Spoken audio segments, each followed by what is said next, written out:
देश में दिखाई देता है। Today we are honoured to have him with अस।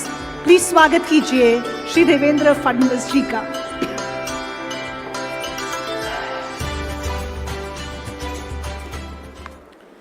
वेंकटरमण श्रीनिवास बोल सियापति रामचंद्र की, पवन सुत हनुमान की, उमापति महादेव की, बोलो जी भाई सब संतन की, सनातन हिंदू धर्म की, गौ माता की, भारत माता की, छत्रपति शिवाजी महाराज की। मंच पर उपस्थित आंध्र प्रदेश के बहुत ही यशस्वी मुख्यमंत्री और जिनको एक रोल मॉडल के रूप में पूरे देश में जाना जाता है, ऐसे आदरणीय चंद्रबाबू नायडू जी, मेरे साथी और गोवा के युवा और उनकी ऊर्जा और उनका ओज अभी हमने देखा है, ऐसे गोवा के मुख्यमंत्री डॉक्टर प्रमोद सावंत जी हमारे बीच मंच पर उपस्थित आदरणीय गोविंद देव गिरी महाराज जी, आदरणीय CR मुकुंदा जी, केंद्रीय मंत्री श्रीपाद नाइक जी, आशीष शेलार जी, श्री प्रसाद लाड़ जी, गिरीश कुलकर्णी जी, मेघना बोर्डीकर जी, विश्वजीत राणे जी, रोहन खौटे जी, Shri A Satyaprakash ji, Shri BR Naidu ji, Shri Pravin Darekar जी, श्रीमती नीता लाड़, मंच पर उपस्थित सभी महानुभाव और इस सभागार में उपस्थित भारत के हर राज्य से और दुनिया के भी 17 देशों से पधारे हुए सभी हमारे मंदिरों का कार्यभार वहन करने वाले बहनों और भाइयों, मैं सबसे पहले हमारे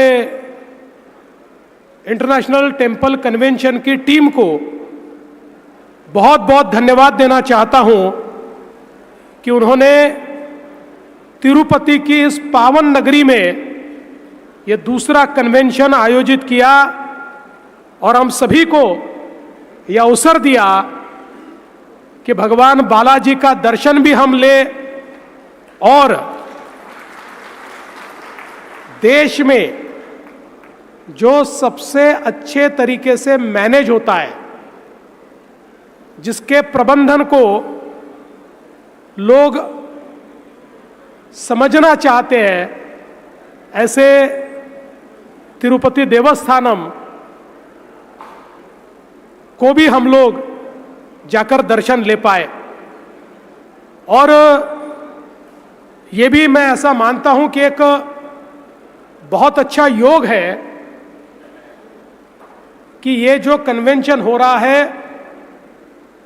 राजमाता अहिल्या देवी होळकर इनकी 300वीं जन्मशती के अवसर पर हो रहा है। हम सभी लोग जानते हैं कि हमारे सनातन मंदिरों को विदेशी आक्रांताओं ने ध्वस्त किया और एक प्रकार से जब हमारी आस्था को ठेस पहुंची थी, उस समय पूरब से पश्चिम तक और उत्तर से दक्षिण तक राजमाता अहिल्या देवी होळकर एक ऐसी व्यक्ति थी जिन्होंने हमारे मंदिरों का, घाटों का, पूजा स्थलों का पुनरुज्जीवन किया और फिर एक बार हमारी आस्था को जीवित करने का काम उन्होंने किया, जिसका उल्लेख प्रमोद सावंत जी ने किया। छत्रपति शिवाजी महाराज के बाद पूरे देश में हमारे मंदिरों को पुनरुज्जीवित करने वाली ऐसी अहिल्या देवी के 300वें साल ये कार्यक्रम हो रहा है। ये बहुत हम सभी के लिए हर्ष की बात है। और ये एक ऐसा समय है जब देश के आदरणीय प्रधानमंत्री जी ने हमारे देश में सांस्कृतिक पुनरुत्थान का एक यज्ञ शुरू किया है और फिर एक बार इस देश के लोग अपने आप को सनातनी कहते हुए गर्व महसूस करते हैं। इस प्रकार की ये बेला है। ऐसे समय हम सब लोग यहां पर एकत्रित आए हैं। आज प्रयाग में महाकुंभ चल रहा है। 50 करोड़ से भी ज्यादा लोगों ने महाकुंभ में जाकर स्नान किया है। दुनिया के देश अचंभित है। पूरे यूरोप की जनसंख्या से भी ज्यादा लोग, पूरे अमेरिका की जनसंख्या से भी ज्यादा लोग ये वहां पर जाकर भक्ति भाव के साथ स्नान करके आए।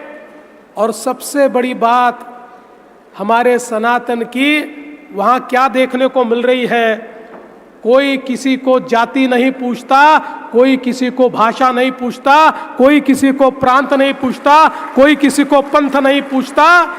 हम सब एक है, सब सनातन के सेवक है। इस रूप में वहां पर यह कुंभ चल रहा है। आज हम सनातन की जब बात करते हैं तो सनातन का अर्थ क्या है? एक ऐसी जीवन पद्धति जो प्राचीन काल से चलते आ रही है, जिस जीवन पद्धति को कोई मिटा नहीं पाया, जो जीवन पद्धति कभी समाप्त नहीं हो सकती, इसलिए वो सनातन है, क्योंकि वो शाश्वत है। इस प्रकार की जीवन पद्धति हमारी भारतीय जीवन पद्धति है। इस जीवन पद्धति ने निर्गुण निराकार को भी, सगुण साकार को भी, कोई भी पूजा पद्धति हो, कोई भी पंथ हो, सभी को साथ में लेकर हमारे आदर्शों को तैयार किया है। इसीलिए ये भारत देश आज इतनी विविधताओं के बावजूद भी एक साथ, एक माला की तरह, एक धागे में बंधा हुआ है, क्योंकि हम सब सनातनी हैं। और आज हम देख सकते हैं, हम दक्षिण भारत में हैं और दक्षिण भारत में तो जिस प्रकार के मंदिर हमको दिखाई पड़ते हैं, चाहे वो चोल साम्राज्य से तैयार हुए मंदिर हो, कृष्णदेव राय ने तैयार किए हुए मंदिर हो, या आधुनिक काल में तैयार हुए मंदिर हो, मैं ऐसा मानता हूं कि दक्षिण भारत के मंदिर ये स्थापत्य शास्त्र के ऐसे जीते जागते उदाहरण है कि दुनिया भी अचंभित हो जाती है जब ये देखती है कि किस प्रकार से हजारों हजारों साल पहले न कोई मशीन थी, न कोई क्रेन थी, फिर भी इतने सुंदर मंदिर यहां पर बनाए गए।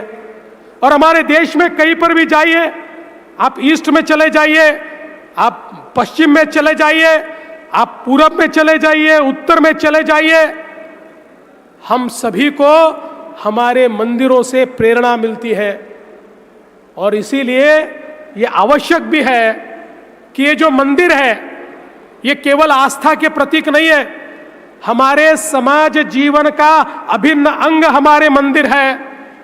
हमारे समाज जीवन को हजारों सालों तक जिन्होंने मार्गदर्शन दिया, ऐसे हमारे मंदिर है। ये हमारे पूजा के स्थल तो है ही, लेकिन सामाजिक परिवर्तन के स्थल है, ये हमारे शिक्षा के स्थल है।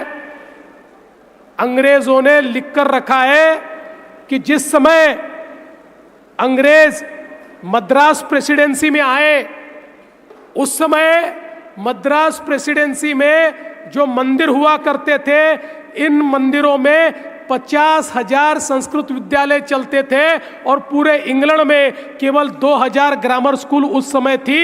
इस प्रकार से हमारे मंदिरों ने शिक्षा के क्षेत्र में भी काम किया है। हम जानते हैं काशी ये विद्या नगरी रही है। काशी में हमारे पंडितों ने, काशी के विद्वानों ने न केवल धर्मशास्त्र, बल्कि चाहे वो स्थापत्य शास्त्र हो, चाहे वो मेडिकल साइंस हो, ये सारी की सारी विधाओं को, सारी विद्याओं को वहां पर जीवित रखने का काम किया, क्योंकि हमारे धर्म में, हमारी संस्कृति में हमारे मंदिरों की एक अभिन्न भूमिका रही है।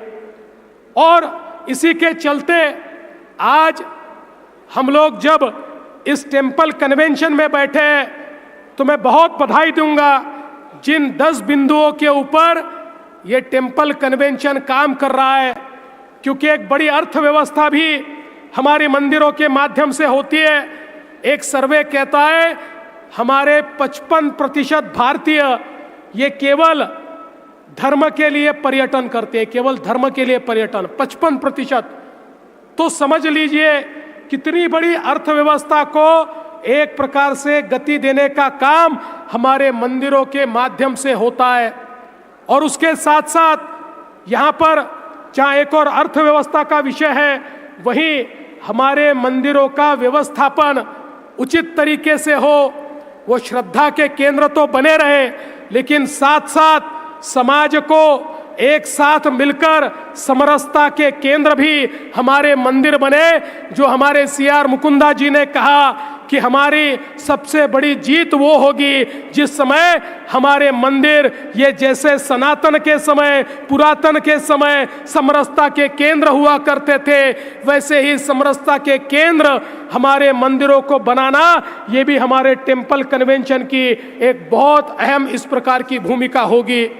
साथ साथ आज जिस प्रकार से अलग अलग चैलेंजेस हमारे सामने आते हैं, चाहे वो वित्तीय व्यवस्थापन हो, चाहे अलग अलग प्रकार का व्यवस्थापन हो, उसके लिए भी सभी लोगों को प्रशिक्षण मिले, नई टेक्नोलॉजी में प्रशिक्षण मिले, उसका हम लोग उपयोग कर पाए, क्राउड कंट्रोल हम लोग ठीक से कर पाए, आने वाले जो भक्त हैं उनको वहाँ पर जिस प्रकार का विचार लेकर वो मन में आते हैं, जिस प्रकार से एक भक्ति भाव लेकर वो आते हैं, उस भक्ति भाव को वो संजो पाए, इस प्रकार का काम इस टेम्पल कनेक्ट के माध्यम से हम लोग करना चाहते हैं। और मुझे खुशी है ये जो एक बहुत बड़ी कम्युनिटी तैयार हो रही है, सनातन के विचारों से प्रेरित सभी जो मंदिर है इनको एक साथ लाकर ये जो एक बहुत बड़ी कम्युनिटी तैयार हो रही है, ये निश्चित रूप से आने वाले दिनों में एक हमारे सारे मंदिरों को एक नई राह दिखाएंगी, एक नए विकास की ओर ले जाएंगी। और मेरा विश्वास है आज देश में हम लोग देखते हैं, चाहे वो तिरुपति का मंदिर हो या महाराष्ट्र में गजानन महाराज का मंदिर हो, एक सरकारी ट्रस्ट है जो इतना सुंदर चलता है, दूसरा प्राइवेट ट्रस्ट है वो भी सुंदर चलता है। तो एक प्रकार से ये जो अच्छा चलाने वाले लोग हैं इनसे हम लोग सीखें और हम अपने मंदिरों को अच्छे तरीके से यहाँ पर चलाएं, ताकि मंदिर ये समाज परिवर्तन का केंद्र हो, ये समाज एकत्रीकरण का केंद्र हो, ये सामाजिक अभिसरण का केंद्र हो। इस प्रकार का प्रयास इस माध्यम से हम लोग करने वाले हैं। मैं आज अधिक समय नहीं लूँगा, लेकिन बहुत बहुत धन्यवाद देना चाहता हूँ टेम्पल कन्वेंशन की इस पूरी टीम को जिन्होंने ये पहल की है। और मेरा विश्वास है आने वाले दिनों में ये पहल और बड़ी होगी और बड़े पैमाने पर हमारे सारे मंदिर इसमें जुड़ेंगे और सनातन को एक नई राह पर ले जाने का काम हम सब लोग मिलकर करेंगे। इस विश्वास के साथ मैं आपको बहुत बहुत धन्यवाद देता हूँ। धन्यवाद। जय हिंद, जय भारत।